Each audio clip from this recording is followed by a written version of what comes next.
밥을 먹자 평씨는 모두를 대청 앞에 모아놓고 말했다. 모두 힘을 써서 파시오. 오늘 저녁 운이 좋아 어떤 물건을 찾아낸다면 큰 상을 내릴 것이오. 여러 사람들은 대답했다. 삽을 들어 흙을 파내는 소리와 곡괭이로 땅을 찍는 소리가 여기저기서 들려왔다. 나이가 비교적 많은 한 명의 그 지방 사람이 낮은 소리로 말했다. 2달 동안 흙을 팠으나 보물은커녕 쇠똥도 구경하지 못했소. 설령 보물이 있다 해도 인연이 있어야 얻는 법이지 억지로는 안 돼오. 저구는 생각했다. 그들은 보물을 파내려고 하는가 보군. 이곳에 무슨 보물이 있단 말인가? 그는 우두머리가 멀리 가자 옆에 있는 사람에게 작은 목소리로 물었다. 아저씨, 그들은 무슨 보물을 파낸다고 하던가요? 그 사람도 낮은 목소리로 말했다. 여기의 보물은 모두 대단하지. 이곳의 주인은 기대가 크다오. 그는 이곳 사람이 아닌데 멀리서 이 땅에 보물의 기운이 있음을 보고는 이 땅을 사고 이렇게 집을 지어서 몰래 보물을 파려 합니다. 저구는 고개를 끄덕거리며 말했다. 알고 보니 그랬군요. 그런데 무슨 보물인지 아십니까? 그 사람은 말했다.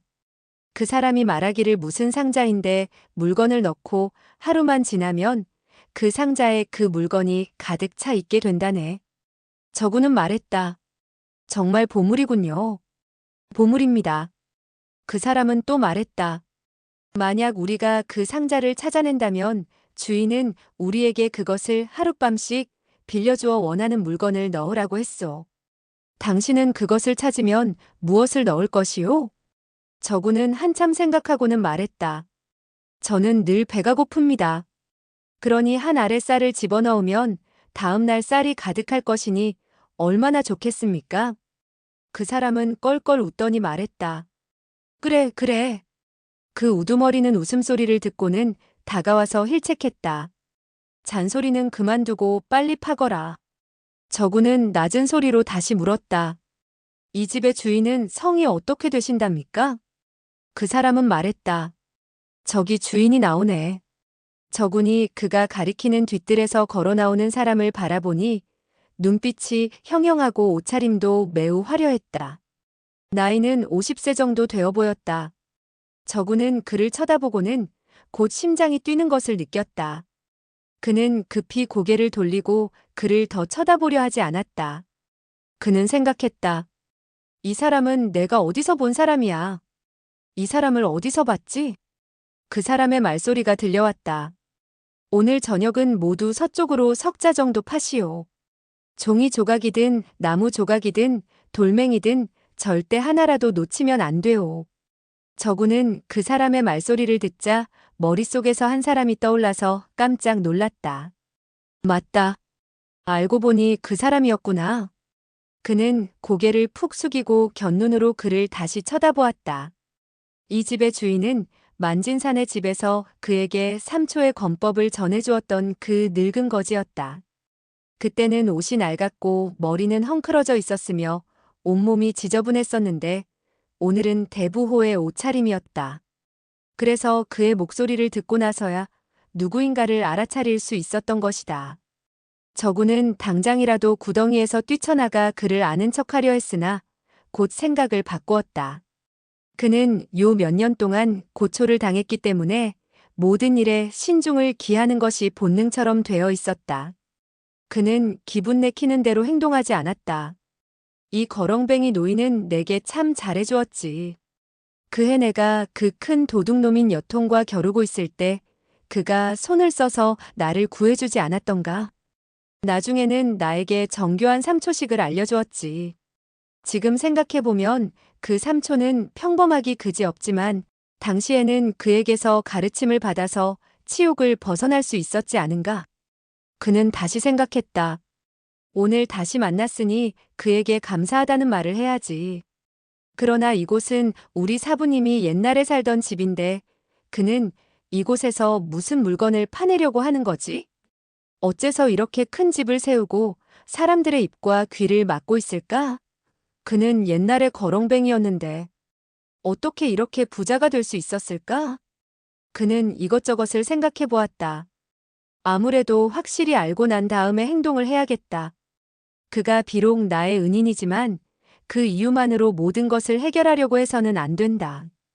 그는 나의 사부님께서 돌아오시면 어쩌려고 이러는가? 혹시 사부님께서는 이미 돌아가신 것이 아닐까? 적군과 일꾼들은 밤새도록 작업을 했다. 그 주인은 처음부터 끝까지 옆에서 감시하고 있다가 날이 밝아오자 비로소 작업을 중지시켰다. 많은 사람이 흩어져 집으로 돌아가고 대여섯 명은 집이 먼 영고로 큰 복도에서 돗자리를 펴고 잠을 잤다. 적군도 그들 틈에 끼었다. 점심때까지 잔 후 모두 일어나서 밥을 먹었다. 적군의 몸은 무척 더러워서 옆에 사람들은 그와 가까이 하려 하지 않았다. 밥을 먹을 때는 더욱 멀리 떨어져 있었다. 적군은 정말 잘 되었다고 생각했다. 그의 변장이 탈로 날 염려가 없어졌기 때문이다. 적군은 점심을 먹고 난 뒤 삼리 밖의 작은 마을로 갔다. 그곳에 가서 사부의 행적을 탐문하려 했던 것이다. 멀리서 바라보니 자기의 어릴 적 친구들이 장성하여 어른이 되어 있었으나 자신의 정체를 알리고 싶지 않아서 아는 체를 하지 않았다. 그는 주변을 돌아다니며 아이들에게 물어보았으나 사부님이 다시 마을로 돌아왔다는 소리는 듣지 못했다. 더욱더 이해할 수 없었던 것은 어떻게 늙은 거지가 이곳에 와서 보물을 파려 하는 것인가였다. 우연이라기에는 너무나 공교로운 것이었다. 그는 논밭을 지나 푸른 채소가 심어져 있는 밭을 지났다. 푸른 잎사귀에 공심채가 가득 심어져 있었다. 그는 공심채를 보자 갑자기 마음이 아려왔다. 사매인 척방이 생각났던 것이다. 공심채는 원래 이 지방에서 아무렇게나 가꾸어도 잘 자라는 채소로 줄기가 속이 텅 비어 있어서 공심채라고 불리었다. 그는 허리를 숙여 한 포기의 공심채를 캐서 냄새를 맡으며 천천히 서쪽으로 걸어갔다. 마을의 서쪽에 있는 산은 돌투성이라서 밭을 만들 수가 없었다. 이 산의 한 구석에는 척방과 저군만이 알고 있는 동굴이 하나 있었다. 그는 옛날 생각이 나서 자기도 모르게 동굴을 향해서 발걸음을 돌렸다.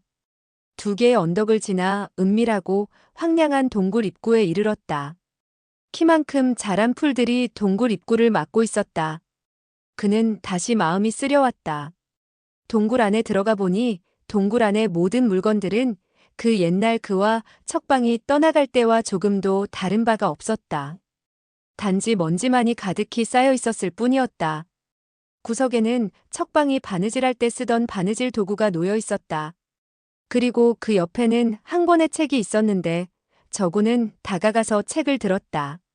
책의 겉장에는 당시 선집이라고 쓰여 있었다. 그 당시의 척방과 저구는 글자를 많이 알지 못했기 때문에 이 글을 읽을 수가 없었다. 그는 책장을 열어 두 개의 색종이를 꺼내 들었다. 그것은 한 쌍의 나비였다. 저구는 그 당시를 회상해 보았다. 한 쌍의 노란 바탕에 검은 줄이 있는 큰 호랑나비가 날아서 굴 속으로 들어와 서쪽에서 날고 동쪽에서 날고 있었는데 두 마리의 호랑나비는 떨어질 줄을 몰랐다. 척방이 외쳤다. 양산백 추경대. 상서 일대의 사람들은 이렇게 생긴 큰 호랑나비를 양산백 추경대라고 부르고 있었다. 이 호랑나비는 암수 한 쌍이 잠을 잘 때나 날아다닐 때나 항상 같이 붙어 다녔다. 저구는 이때 집신을 엮고 있다가 나비가 날아오자 집신으로 탁 쳐서 땅에 떨어뜨려 죽였다. 척방은 악 하고 비명을 지르더니 화가 나서 말했다. 지금 무슨 짓을 하는 거야? 저구는 그녀가 갑자기 화를 내자 영문을 알 수 없어 금방이라도 꺼져가는 소리로 말했다. 내가 호랑나비를 좋아하니까. 나는 호랑나비를 잡아서 너에게 주려고 했어. 죽은 나비는 땅바닥에 떨어져 꼼짝도 하지 못하고 있었고 죽지 않은 한 마리의 호랑나비는 계속해서 그 위를 날고 있었다. 척방이 말했다. 공심채는 사이 좋은 한 쌍을 해쳤어. 그들은 다시 어울릴 수 없게 되었단 말이야. 저구는 그녀의 안색이 변하고 그녀가 괴로워하는 모습을 보자 내심 미안한 생각이 들었다. 아이쿠, 내가 잘못 죽였구나. 나중에 척방은 그 죽은 나비의 모양을 본떠서 종이로 나비 모양을 오려서 그녀의 신발에 붙였다. 설날이 오자 그녀는 한 개의 복주머니를 그에게 만들어 주었는데 역시 한 쌍의 호랑나비가 수놓아져 있었다. 그 복주머니는 계속 가지고 다녔으나 형주에서 감옥에 갇힐 때 옥졸이 가져가 버렸다. 술을 놓을 때 쓰던 종이 나비를 들고 있는 그의 귓전에 척방의 목소리가 들려오는 것 같았다. 보세요. 당신은 못된 짓을 해서 그들 부부를 생이별하게 했군요. 그는 멍하니 그 종이를 바라보다가 조심스럽게 책 속에 끼워 넣었다. 그가 다시 몇 장을 넘겨보니 술을 놓을 때 사용하던 몇 종류의 문양이 나왔다. 거기에는 사냥도 있었고 민어나 토끼의 모양도 있었다. 그는 한 장을 집어들고 자세히 바라보려 했을 때 갑자기 수십 걸음 밖에서 돌멩이 부딪히는 소리가 들려왔다. 이곳에는 사람이 온 적이 없다. 그럼 맹수들이 온 걸까? 그는 각종의 모양이 그려져 있는 문양을 품속에 갈무리했다. 한 사람의 말소리가 들려왔다. 이 일대는 황량하기 짝이 없으니 절대 이곳에는 없을 것입니다. 늙은 목소리가 들려왔다. 황량할수록 사람들은 보물을 그곳에 숨겨두는 법이야. 우리는 이곳을 잘 살펴보자. 저구는 속으로 생각했다. 어째서 이곳까지 와서 보물을 찾을까? 그는 재빨리 동굴에서 빠져나와 큰 나무 뒤에 몸을 숨겼다. 얼마 후 사람들이 이쪽으로 걸어오는 발걸음 소리를 들어보니 7, 8명은 되어 보였다. 그가 나무에서 얼굴을 내밀고 바라보니 맨 첫 번째 사람은 옷이 화려했으며 대머리였고 얼굴색이 희었는데 모습이 눈에 익었다. 이어서 한 사람이 손에 사슬을 들고 따라오고 있었다. 이 사람의 몸매는 상당히 컸으며 기골이 장대했다. 저구는 당장이라도 뛰어나가 그를 죽이고 싶었다. 이 사람은 바로 그의 사매를 빼앗아가고 자신을 감옥에 보내 수많은 고통을 준 바로 만귀였던 것이다. 그가 어째서 이곳에 나타났을까? 옆에 있는 사람은 바로 만진산의 막내 제자 침성이었다.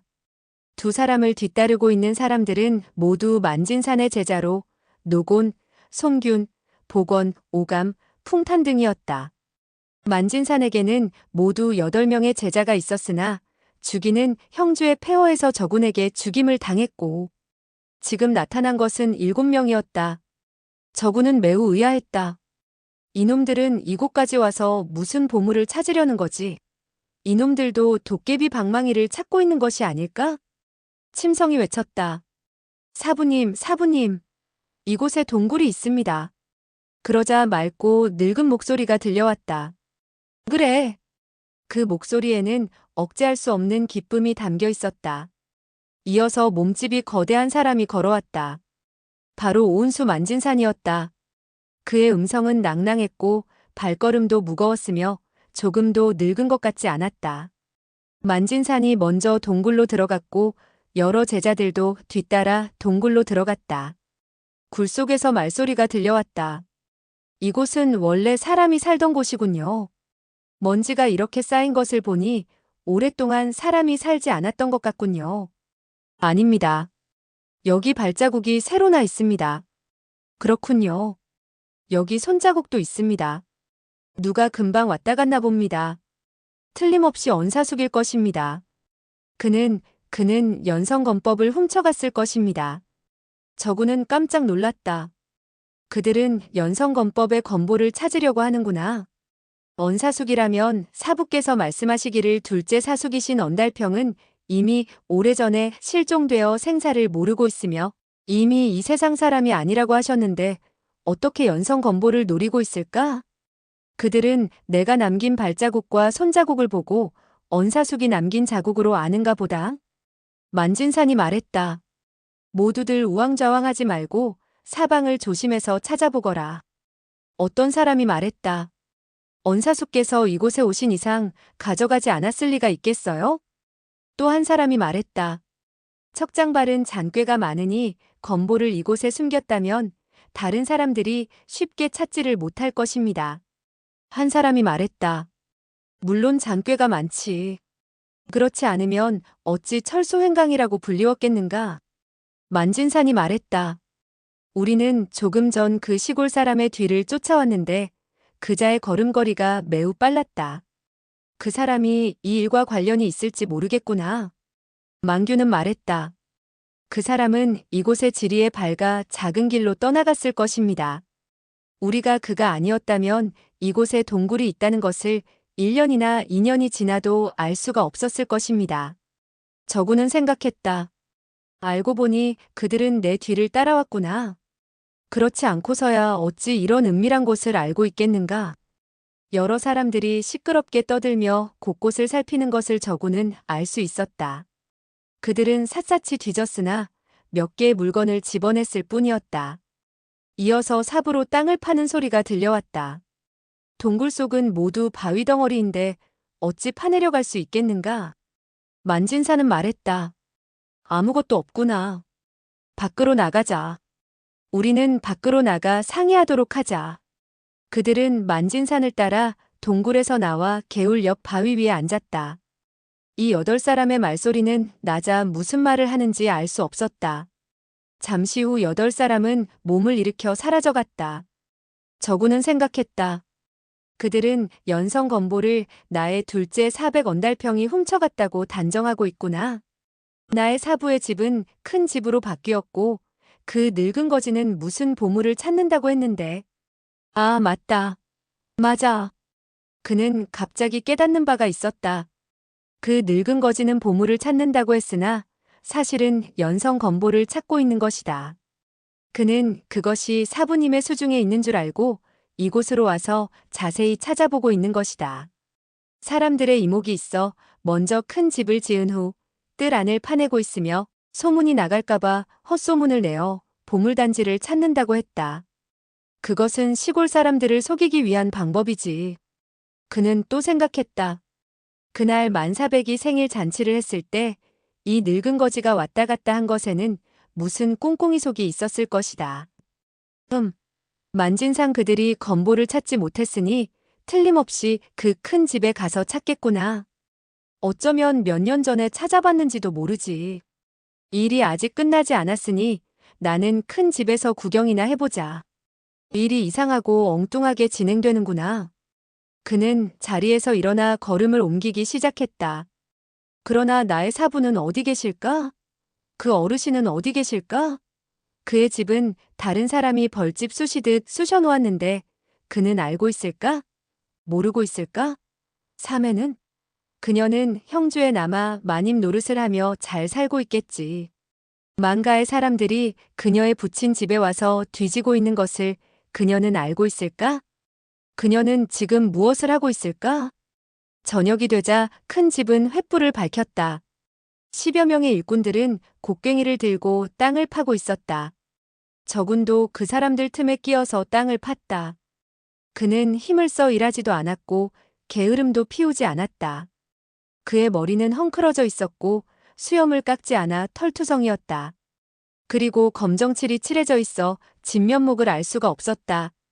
그는 만진산이 올까봐 머리에 메고 있던 흰 끈을 풀어내고 주머니 속에 있던 푸른 천을 머리에 다시 맸다. 이날 저녁 그들은 북쪽을 향해 파고 있었는데 그 늙은 거지는 뒷짐을 지고 왔다 갔다 하고 있었다. 물론 그는 거지 차림이 아니고 매우 화려한 옷과 많은 보석을 걸치고 있었다. 갑자기 저구는 집 밖에 사람이 오고 있는 기척을 알아차렸다. 동서남북 사방을 사람들이 에워싸고 다가오는 중이었다. 그 사람들은 아직 멀리 있어서 늙은 거지는 아직 눈치채지 못하고 있는 것 같았다.